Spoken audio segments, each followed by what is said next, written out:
मनीषा जी, हम देख रहे हैं जिस तरह से सोना चांदी समेत पूरे मेटल पैक पर दबाव दिखाई दे रहा है, कब तक ये दबाव दिख सकता है आगे भी?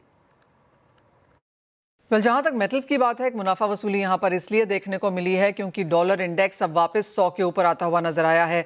जिस तरह से वेस्ट एशिया कॉन्फ्लिक्ट है उसका भी असर हमने यहां पर प्राइसेस में पड़ता हुआ देखा है। कच्चे तेल के प्राइसेस में रिबाउंड है और ये वापस से घूम के $100 के आसपास जाने लगा है, यानी कि इन्फ्लेशन की चिंताएं फिर से बाजार देख रहा है।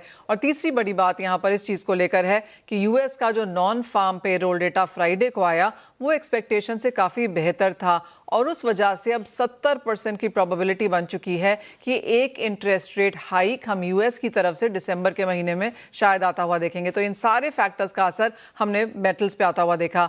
अगर सोने चांदी की बात की जाए तो सोना पिछले एक हफ्ते में 5% गिर चुका है, चांदी 10% की गिरावट दिखा चुकी है और आज सभी टाइम जोन्स में हमने यहाँ पर सोने और चांदी में इंपॉर्टेंट साइकोलॉजिकल लेवल्स फिर से टूटते हुए देखे। और ये सिर्फ सोने चांदी तक सीमित नहीं है, कॉपर पिछले हफ्ते में 4% गिरा है, एल्यूमिनियम अपने 4 साल के हाई से गिर चुका है, जिंक जो 4 साल के हाईज पे था वहां से 3 से 4% की गिरावट इन मेटल्स में भी देखने को मिली है। और बाजार को लगता है कि आने वाले कुछ समय में और 4 से 5% की गिरावट इन सभी मेटल्स में दर्ज हो सकती है।